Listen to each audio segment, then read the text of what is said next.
Hello and welcome to the Inside FCA Podcast. I'm Ms. Ibrahim and today I'll be speaking with Kate Tuckley, who leads one of the FCA's enforcement teams who work as part of a wider operation to achieve fair and just outcomes in response to misconduct and to ensure firms are complying with rules and requirements. Welcome Kate, thank you for joining me today. Thank you. Can you describe the work of the Retail 4 enforcement function? As you can imagine, we receive an extremely wide variety and volume of referrals from all over the FCA, including supervision and intelligence, as well as external partners. We're involved in matters that relate to, for example, mis-selling of retail investments or insurance products, unaffordable lending, financial promotions, financial crime systems and controls, and unsuitable pensions advice, to name but a few. No two matters are really the same, and often many of them involve complicated networks of firms and individuals, as well as multiple different potential breaches, criminal offences and types of misconduct. So we always seek to look at a matter holistically and to assess next steps, taking into account the very wide range of tools that we do have at our disposal. And I think what's important to flag is that the first step when we're assessing a matter is urgent information gathering and triage. And that can involve compelling bank statements to assess money flows and carrying out unannounced visits to firms if we determine there's a risk of evidence being destroyed. As you can imagine, it's always a little bit of a shock to a firm to have the FCA turn up on their doorstep demanding documents and to speak to senior management. But it's often one of the most effective steps we can take. Having gathered the relevant information, we may then, for example, determine that a firm needs to stop doing a certain type of business or even stop carrying out all regulated activity, because based on the evidence we've seen, it's putting consumers at risk. And where that's the case, we will first, where appropriate, ask a firm voluntarily to take such steps. But if it doesn't, then we won't hesitate to use our formal powers to impose a requirement via our decision-making committees. Our powers in that respect are extensive and can have immediate effect. So, for example, we can impose asset freezes if we have concerns monies are being dissipated, or we can ban financial promotions if they are misleading.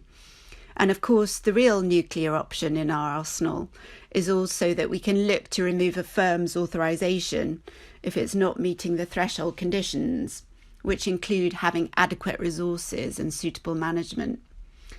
We're using all of these powers more and more assertively and frequently to ensure we protect consumers that are at risk. And from a firm's perspective, although this may mean there is a disruption to their business, they are, of course, afforded all of the rights in terms of being able to contest the use of such powers and appeal matters to our committees and even the tribunal where appropriate. And how has this work resulted in action against firms? Can you give us some examples? We've been really effective recently in preventing harm to consumers and stopping financial crime, which often does not get as much press attention as a multi-million-pound fine, but it's just as important. For example, in the last 10 months, enforcement has been involved in securing 36 requirements to restrict firms' activities, 9 of which have been by way of own initiative action. These are made public by way of our Financial Services Register to ensure consumers are aware, and if own initiative action is taken, a supervisory notice will also be published. And a really good recent example of action coordinated by Retail 4 is that taken against 4 firms which had passported into the UK to provide financial services from Cyprus, and in particular to sell contracts for difference to UK consumers. These firms sold these high-risk products to consumers using fake celebrity endorsements and in quite an inappropriate way. We estimated that consumers may have lost hundreds of thousands of pounds by investing in these products. The public outcomes we achieved were to require these firms to stop selling these products, to close existing positions with UK customers, to return the UK customers' money and to notify UK customers of the FCA's action.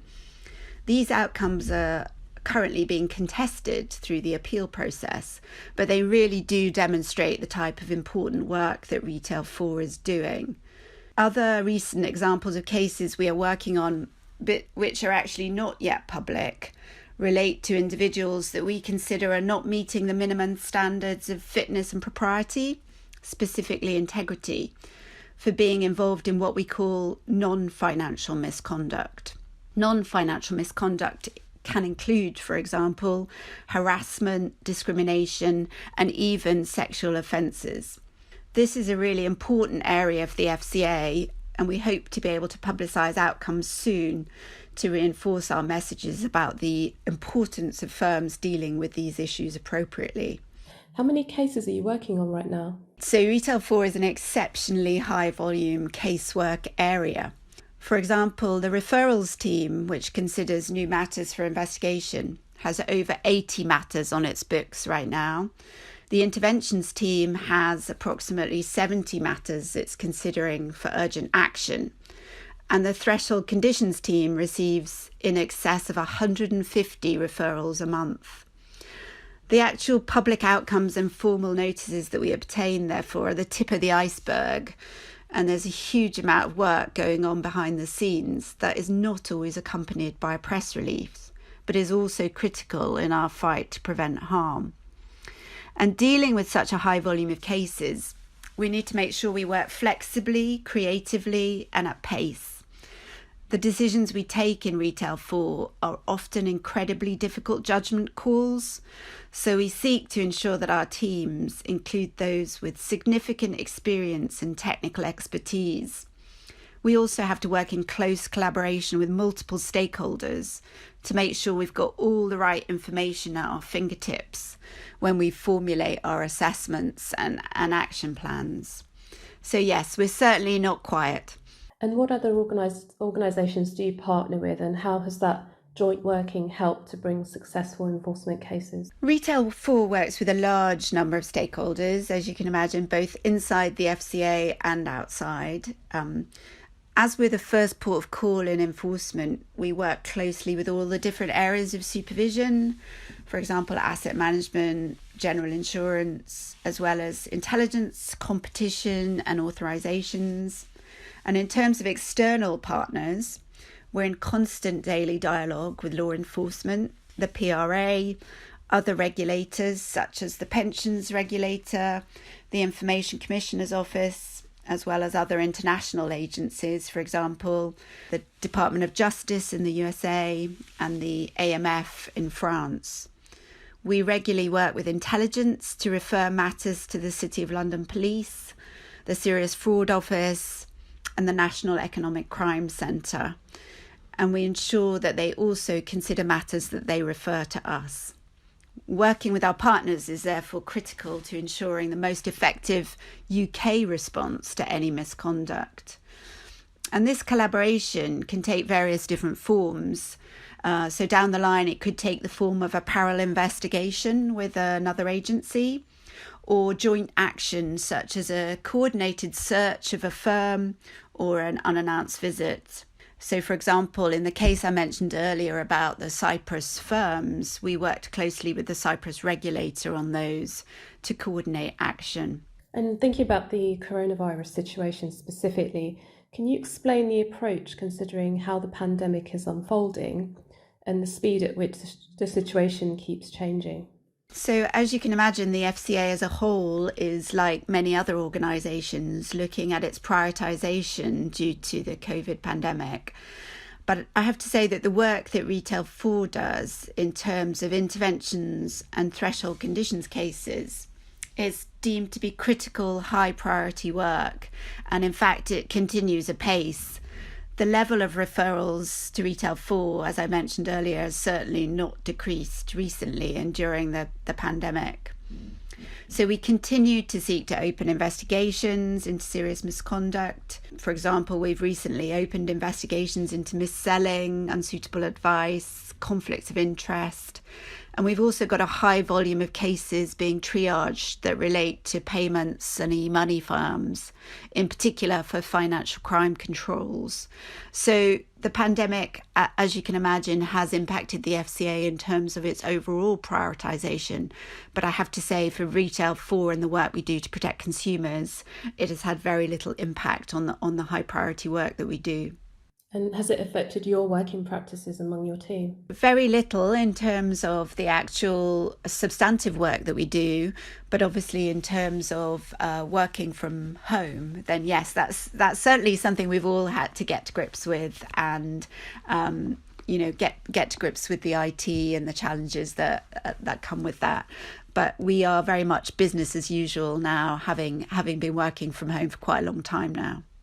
Much of the enforcement work you've talked about protects consumers. Can you explain how and why this is a focus for you in the FCA? Protecting consumers is obviously one of the most important of the FCA's statutory objectives. And as such, it's really at the core of the work that we do in Retail 4, and obviously an integral part of the FCA mission. It's even more important that we're vigilant to risk to consumers during the pandemic, when we're seeing a potential uptick in the number of scams.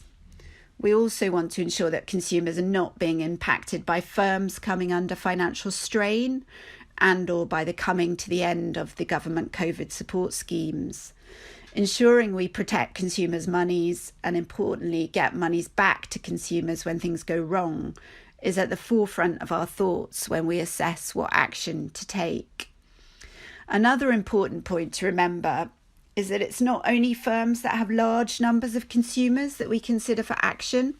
Many of the firms that we deal with in Retail 4 do not actually have a large number of consumers, but they deal with them in such a way that the seriousness of their misconduct needs to be addressed, particularly, for example, if it impacts the most vulnerable in our society.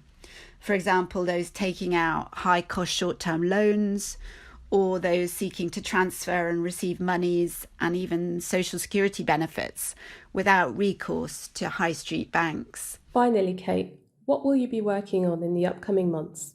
So I hope I've managed to bring to life a little bit about the type of work that we do in Retail 4, but every day brings with it a flow of new interesting matters that require forensic triage and assessment. It's an absolutely fascinating job, and I can't tell you how the ingenuity of those that don't comply with our rules never fails to amaze me. It's particularly the case, for example, with crypto business firms that are now within our remit due to the recent money laundering regulations. For example, we're working closely with authorisations, supervision, intelligence and our unauthorised business department to ensure we use the full suite of our tools to address the emerging risks that we see with crypto businesses. I'm sure there'll be more of that to come, as well as risks and issues that arise out of the economic consequences of COVID, and firms, for example, that use social media to mis-sell investments and set up complicated networks of authorised and unauthorised firms to try and hide behind them. Rest assured, however, we're constantly vigilant and we won't hesitate to act where we need to. I've got no doubt that it's going to be a really, really busy period ahead. Thanks, Kate. It's been great learning about the work of the multidisciplinary enforcement function and how it helps bring positive change to millions of consumers in the UK. You can find out more about the FCA's approach to enforcement and its investigation powers in the Approach to Enforcement publication on the website. For now, stay safe and join us again soon for the next Inside FCA podcast. The Inside FCA podcast shines a light on all aspects of work at the FCA, featuring experts covering important topical subjects affecting both financial services firms and consumers. Subscribe to our channels to stay up to date and listen to the latest episode of the Inside FCA podcast.